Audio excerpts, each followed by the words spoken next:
नमस्कार, बुलेटिन में आपका स्वागत है। आपके साथ मैं हूं जीनत सिद्दीकी। हेडलाइंस के बाद खबरों की तरफ बढ़ते हैं। सचिवों की सीआर का मामला लगातार गर्माता जा रहा है। कैबिनेट मंत्री सतपाल महाराज का कहना है कि हर हाल में यह व्यवस्था की जाए कि विभागीय मंत्री ही सचिव की सीआर लिखे। यही नहीं, सतपाल का कहना है कि अगर सचिवों के पास अलग अलग मंत्रियों के विभाग होने जैसी तकनीकी दिक्कत आती है तो हर मंत्री को एक सचिव दे दिया जाए और वही सचिव मंत्री के सारे विभाग भी देखे। कहा, इससे काम की क्वालिटी बेहतर होगी और सचिवों की जिम्मेदारी भी तय होगी। सतपाल ने कहा है कि इससे अफसरशाही पर भी लगाम लगेगी।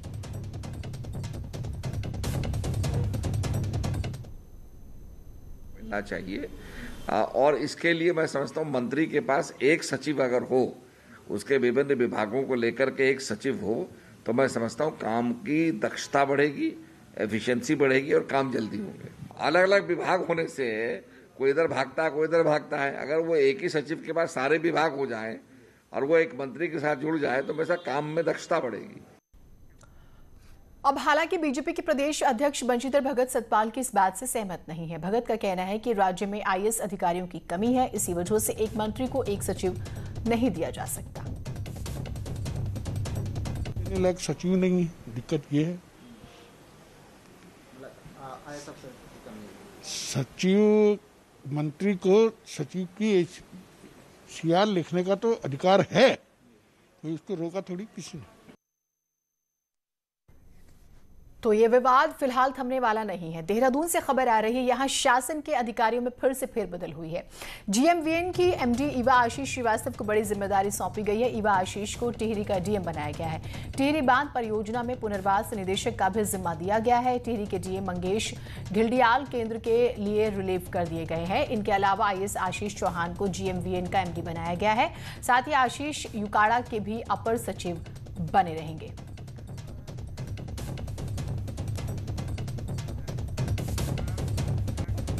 उधर देहरादून में इंडियन मिलिट्री एकेडमी यानी आईएमए में टनल का आज शिलान्यास किया गया। रक्षा मंत्री राजनाथ सिंह ने इस टनल का वर्चुअली शिलान्यास किया है और इस दौरान सीएम त्रिवेंद्र सिंह रावत और commandant lieutenant general JS Negi भी मौजूद रहे।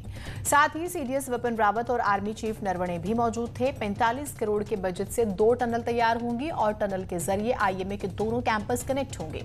इस दौरान रक्षा मंत्री राजनाथ सिंह ने कहा है कि यही कैडेट्स देश के असली प्रहरी हैं। राजनाथ ने कहा है कि पौने 2 साल में इसका काम पूरा होगा और मैं ही इसका उद्घाटन भी करूंगा। सीएम त्रिवेंद्र रावत ने कहा है कि केंद्र सरकार का आभार। कहा, 45 साल बाद ये काम संभव हुआ। परेड के दौरान हमेशा चिंता रहती थी, लेकिन अब ये समस्या हमेशा के लिए दूर हो रही है। ये बहुत ही महत्वपूर्ण ये दिन है और जब हम आज के दिन को महत्वपूर्ण दिन कह रहे हैं तो इस दिन को आने में लगभग 45 वर्ष लगे। मुझे बताया गया कि 1976 में इसकी जरूरत, इसकी आवश्यकता महसूस की गई और मुझे लगता है तब से 6-7 प्रधानमंत्री बदल गए देश के। करीब 40 साल के इंतजार के बाद आईएमए में टनल्स बनेंगी। 2 टनल्स, एक लगभग 350 मीटर की और दूसरी 400 मीटर की। साउथ कैंपस, नॉर्थ कैंपस और सेंट्रल कैंपस को ये 2 अंडरग्राउंड टनल्स जोड़ेंगी। कैडेट्स की सुरक्षा को देखते हुए, यहाँ पर जो NH-72 है उससे जो ट्रैफिक गुजरता है उसको देखते हुए इन टनल्स को बेहद महत्वपूर्ण माना जा रहा है। 2 साल का टारगेट है कि 2 साल में इन टनल्स को यहाँ पर तैयार किया जाए। मंत्री राजनाथ सिंह का ये कहना है कि अगर पौने 2 साल में टनल्स रेडी हो जाती है तो वो खुद इसका उद्घाटन करेंगे। आईएमए कैंपस की सुरक्षा को देखते हुए इन टनल्स को बेहद अहम माना जा रहा है। इंडियन मिलिट्री एकेडमी की ट्रेनिंग यहाँ पर होती है, कैडेट्स यहाँ ट्रेनिंग लेते हैं। इसके अलावा जो एनएच है वो कैंपस को 2 भागों में बांटता है, तो अब कैंपस में वो प्रॉब्लम्स भी खत्म होगी, आम लोगों को सहूलियत होगी। तो मुख्यमंत्री त्रिवेंद्र सिंह रावत और रक्षा मंत्री राजनाथ सिंह दोनों ने माना है कि ये एक बड़ी पहल है, एक ठोस पहल है जिसका फायदा न सिर्फ सेना को होगा बल्कि आम लोगों को भी होगा। कैमरा पर्सन राकेश रावत के साथ दीपांकर भट्ट, न्यूज़ 18 देहरादून। देहरादून में आज कांग्रेस ने प्रदर्शन किया है। नए कृषि कानून के विरोध में कांग्रेस ने राजभवन की ओर कूच किया। इस दौरान प्रदेश अध्यक्ष प्रीतम सिंह के नेतृत्व में कांग्रेस कार्यकर्ता राजभवन की ओर बढ़े और अपना विरोध जताने लगे। जिस तरीके से सत्ता में बैठे हुए लोगों ने किसान विरोध की जो विधेयक है उसको लोकसभा और राज्यसभा में पारित करने का काम किया और अब इस पर जो है राष्ट्रपति महोदय जी के भी हस्ताक्षर हो गए हैं। लेकिन पूरे देश के अंदर किसान आंदोलनरत हैं, सड़कों पर हैं और मैं समझता हूं कि ये आवाज़ जो है गूंगी बहरी जो सरकार है उनके कानों तक भी पहुंचेगी और निश्चित रूप से जो किसान विरोधी विधेयक सरकार ने पास किए हैं उसको वो वापस लेने का काम करेगी। कृषि बिल के विरोध में कांग्रेस राजभवन कूच को बीजेपी ने नौटंकी करार दिया। बीजेपी अध्यक्ष बंशीधर भगत का कहना है कि कांग्रेस को ये चिंता है कि किसान बिल को समझ गए तो फिर क्या होगा।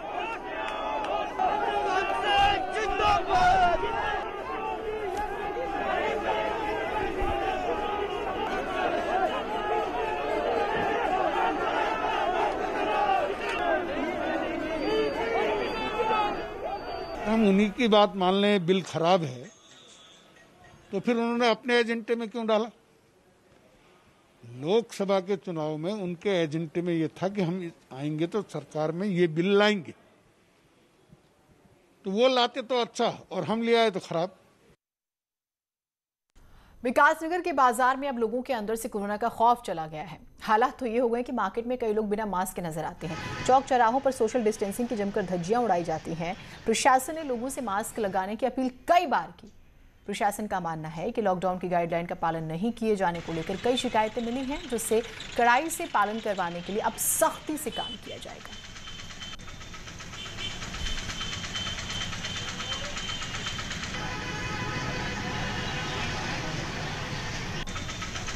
में कुछ मामले ऐसे आ रहे हैं कि लोग मार्केट में सोशल डिस्टेंस और मास्क जो है वो नहीं पहन रहे हैं, सोशल डिस्टेंस भी फॉलो नहीं कर रहे हैं। तो उस संबंध में हमारी ज़रा एक जागरूकता अभियान भी अपने स्तर से चलाया जा रहा है और साथ में उसमें मास्क ना पहनने पर और सोशल डिस्टेंस का पालन ना करने पर चालान भी। देहरादून में निजी लैब में गड़बड़ी मामले में जांच टीम की प्रमुख सीडीओ नितिका खंडेलवाल ने जांच के लिए अभी एक और हफ्ते का समय मांगा है। सीडीओ ने कहा है कि डाटा की जांच में कई खामियां मिली हैं। लैब और पोर्टल से डाटा मैच कराने में अभी दिक्कतें आ रही हैं। उन्होंने कहा है कि निजी लैब को नोटिस भेजा जा रहा है। आईसीएमआर की गाइडलाइन का कई लैब पालन नहीं कर रही हैं।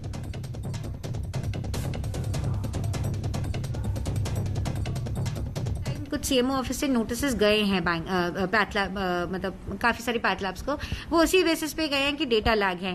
प्लस बहुत सारे अनट्रेसेबल वाले ऑप्शंस थे कि जैसे हमारी टीम बैठती है डेली, मान लीजिए जैसे आईसीएमआर के पोर्टल पे कल 27 तारीख के पॉजिटिव्स दिखाए गए 250।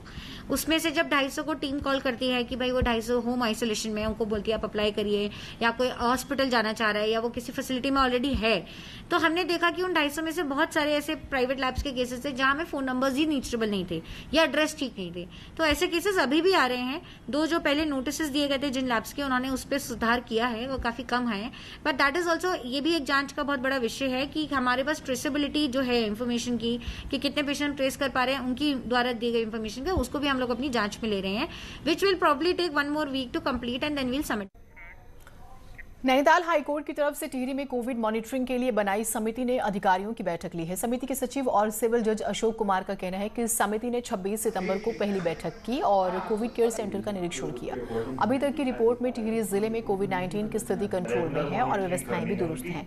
इसके लिए लगातार स्वास्थ्य, पुलिस और प्रशासन से संपर्क किया जा रहा है, जिसकी विस्तृत रिपोर्ट तैयार की जाएगी। के जो केसेस बढ़ रहे हैं, हालांकि हमारे ज़िले में ऐसी संख्या नहीं बढ़ रही है, यहाँ पर स्थिति नियंत्रण में है, फिर भी इसके एस्पेक्ट को देखते हुए हम लगातार इस पर मॉनिटर करेंगे। अनलॉक 4 के तहत प्रदेश सरकार ने राज्य में टूरिस्टों की एंट्री पर कोविड रिपोर्ट की बाध्यता समाप्त कर दी, लेकिन देवस्थानम बोर्ड अभी भी चार धामों में पहुंचने वाले यात्रियों से कोविड नेगेटिव रिपोर्ट मांग रहा है। इस पर ट्रैवल व्यवसायियों ने कड़ी आपत्ति जताई। उन्होंने पर्यटन मंत्री सतपाल महाराज से मुलाकात कर टूरिस्टों को लेकर अपनाई जा रही इस दोहरी नीति पर स्थिति स्पष्ट करने की मांग की। पर्यटन मंत्री सतपाल महाराज ने भी देवस्थानम बोर्ड के इस रुख को दुर्भाग्यपूर्ण बताया। देवस्थानी बोर्ड में बात करी तो देवस्थानी बोर्ड कह रहे हैं कि यात्रा के लिए नेगेटिव रिपोर्ट जरूरी चाहिए। अगर जैसे हिमाचल फ्री हुआ है और स्टेट फ्री हुए हैं, अगर इस तरह से फ्री नहीं किया जाएगा तो nobody will come to Uttarakhand. वो यात्री यहाँ पर आ रहे हैं वो अभी दुविधा में है। कोविड रिपोर्ट का इनका अभी तक कोई सोल्यूशन नहीं निकला है। सरकार कहती है अनिवार्य नहीं है, देवस्थान बोर्ड कहता है अनिवार्य है। तो इससे यात्री परेशानी में है कि भी हम उत्तराखंड आए या ना आए। ये बड़ा दुर्भाग्यपूर्ण है कि 4 धामों में भी अभी रिपोर्ट मांगी जा रही है, नेगेटिव रिपोर्ट मांगी जा रही है। अब तो मैं समझता हूं कि पूरी तरीके से हमारा टूरिज्म खुल गया है और केवल मात्र 20-22 दिन का बिजनेस रहा है 4 धाम का। इसके बाद तो ठंडी पड़ जाएगी। अगले साल हरिद्वार में होने वाले महाकुंभ को लेकर प्रशासन की तैयारियां अब जोरों पर है। कोविड की वजह से प्रशासन ने 6 लाख श्रद्धालुओं के लिए तैयारी की है, जिसमें एक बार में एक श्रद्धालु ही घाट पर स्नान कर सकेगा। प्रशासन ने 107 घाटों को तैयार किया है, जो 1,95,000 वर्ग मीटर में है, जिसमें एक समय में 1 लाख श्रद्धालु स्नान कर सकेंगे। इस महाकुंभ में 4 शाही स्नान होने हैं, जिसमें पहला 11 मार्च शिवरात्रि को, दूसरा 12 सोमवती अमावस्या को, 14 अप्रैल को बैसाखी और 27 अप्रैल चैत्र पूर्णिमा को।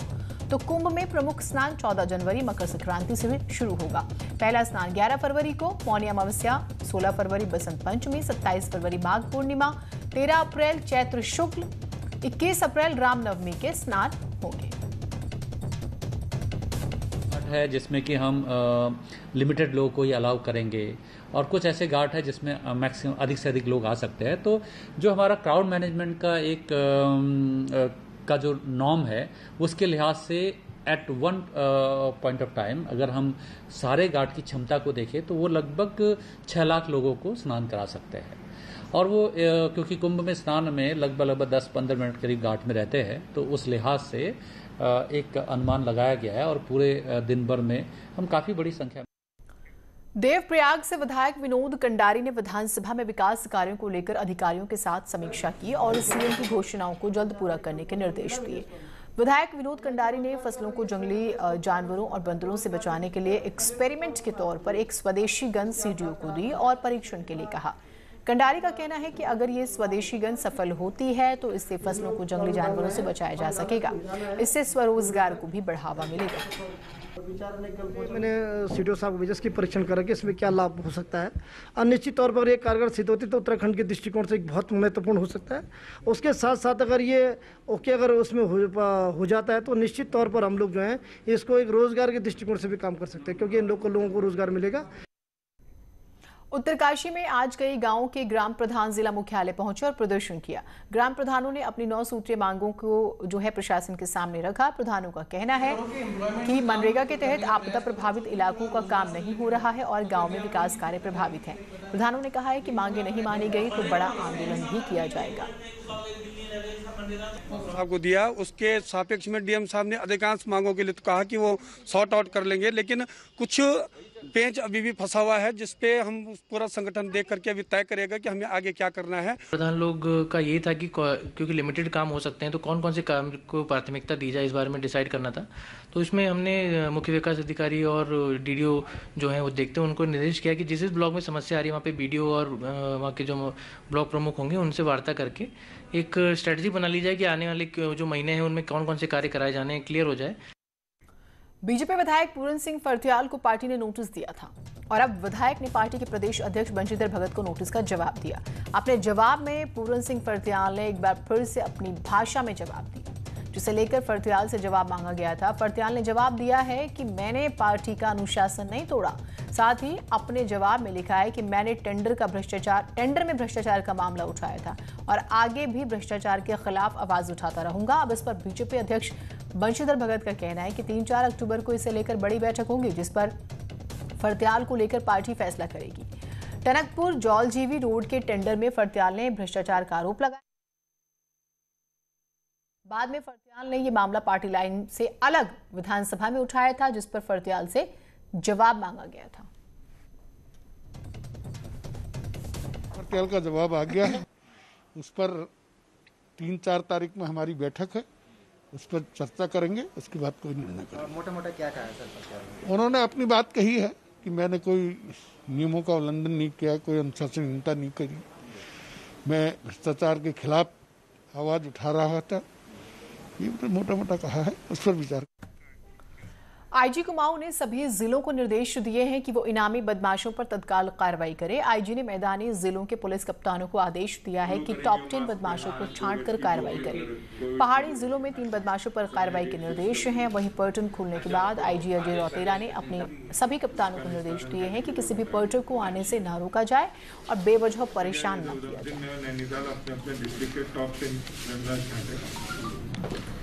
इसके अतिरिक्त जो हमारे पेंडिंग केसेस हैं, जो अनवर्क केसेस हैं, उनको बताया गया है। 3 अभियान हमने रेंज में शुरू करे हैं। एक तो जो हमारे मफरूर हैं एब्सकॉन्डेड क्रिमिनल्स, उनके अरेस्ट के लिए, और जो रिवॉर्डेड क्रिमिनल्स हैं इनामी, उनके अरेस्ट के लिए 1 माह का एक अभियान शुरू करा है। इसके अतिरिक्त सभी डिस्ट्रिक्ट्स को निर्देशित किया गया, जैसे नैनीताल और उधम सिंह नगर को, कि अपने यहाँ 10-10 क्रिमिनल्स, टॉप 10 क्रिमिनल छांट लें और उनके विरुद्ध कार्रवाई करें। और पहाड़ के डिस्ट्रिक्ट्स में क्राइम कम है तो वहाँ पे 3-3 क्रिमिनल्स को छांटने के लिए निर्देशित किया गया। पौड़ी जिले की गंगवारसियों घाटी में बीते साल वाली झील के निर्माण कार्य का शिलान्यास किया गया था, लेकिन कोरोना काल में निर्माण कार्य रुक गया था। अब दोबारा निर्माण कार्य शुरू हो गया है। 7 करोड़ की लागत से 2.5 हेक्टेयर क्षेत्र में इस झील का निर्माण होना है। झील के बनने के बाद 34 हेक्टेयर भूमि पर सिंचाई की जा सकेगी। इसके साथ ही वाटर स्पोर्ट्स से पर्यटकों को आकर्षित किया जाएगा। पौड़ी विधायक मुकेश कोहली ने झील निर्माण कार्यों का निरीक्षण भी किया।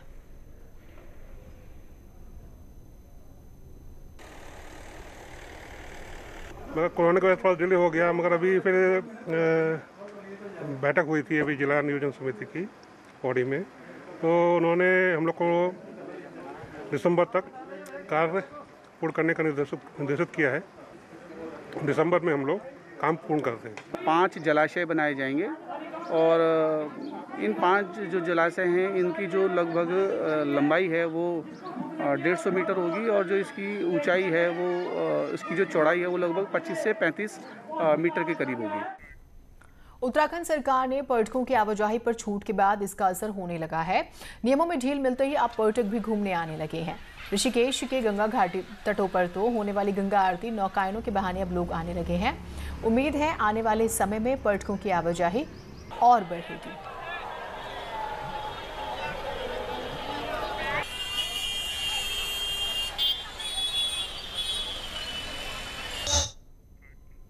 रिलायंस जियो ने श्री हेमकुंड साहिब में दर्शन के लिए आने वाले यात्रियों को एक बड़ी सौगात दी है।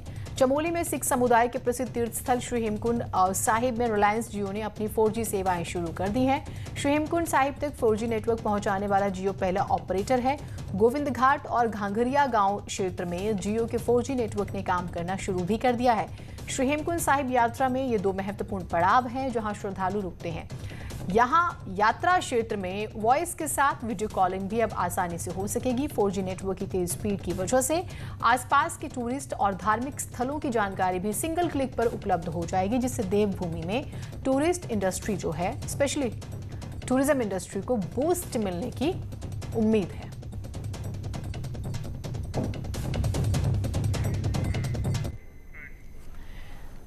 उधर देहरादून के डालनवाला के 22 साल के फुटबॉलर अनिरुद्ध थापा को ऑल इंडिया फुटबॉल फेडरेशन ने 2019-20 के लिए best emerging footballer of the year award से नवाजा है, मतलब चयन किया है। चेन्नई फुटबॉल क्लब से खेलने वाले थापा इन दिनों अपने होम टाउन देहरादून में है। थापा भारतीय फुटबॉल टीम में बतौर मिडफील्डर जो है वो खेलते हैं। थापा का चयन लगातार दूसरी बार हुआ है। थापा ने इसके लिए all India football federation coaching staff और अपने साथी फुटबॉलर का शुक्रिया अदा किया। मेरे लिए ये मोटिवेशन है क्योंकि काफ़ी अब यंग प्लेयर्स आ रहे हैं और ये दूसरी बार मिला है जैसे मेरे को, तो ये बहुत बड़ी एक मोटिवेशन है मेरे लिए भी और बाकी यंगस्टर्स के लिए, क्योंकि जब वो खेलना शुरू करेंगे तो उनके लिए एक स्टेज मिलेगा उन्हें कि हाँ जो भी मेहनत करी हमने पूरे साल उसका इनाम हमें क्या मिल रहा है। तो ये मैं अपने दोस्तों को जितने भी मेरे को सपोर्ट किया है, ऑब्वियसली कोचेज़ ने जिन्होंने मेरे को वोट किया है ISL आई लीग से प्लेयर्स ने, तो उनका मैं तहे दिल से वो करना चाहूँगा शुक्रिया, क्योंकि उनकी वजह से आज मैं मिला ये। खबरें और रहेंगी, एक छोटा सा ब्रेक लेते हैं।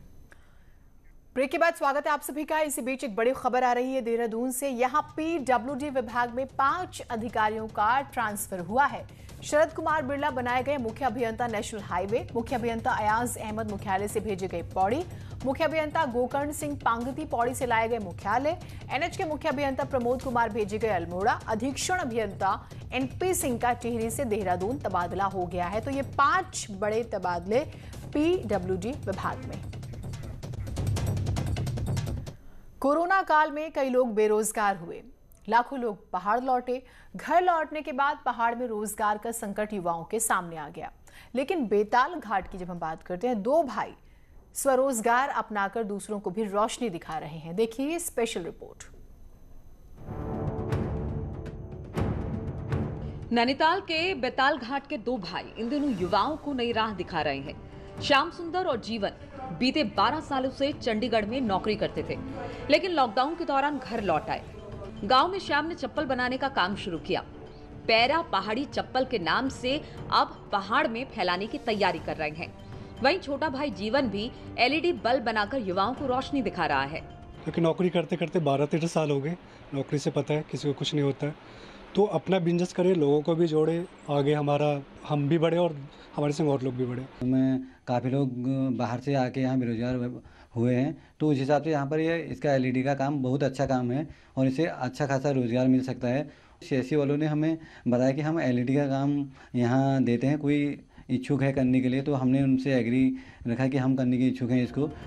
कोरोना में नौकरी गंवाने के बाद श्याम जब घर लौटा तो रोजगार की दिक्कत हुई। इसके बाद चप्पल बनाने का आइडिया आया और स्वरोजगार शुरू कर दी। वहीं परिवार के लोग भी अब इस बात से खुश हैं कि दोनों ने घर पर ही अपना काम शुरू कर दिया। एक छोटे से ब्रेक के लिए रुक रहे हैं। ब्रेक के बाद देश दुनिया की तमाम खबरें फटाफट अंदाज में देखेगा अनुपम मिश्रा के साथ।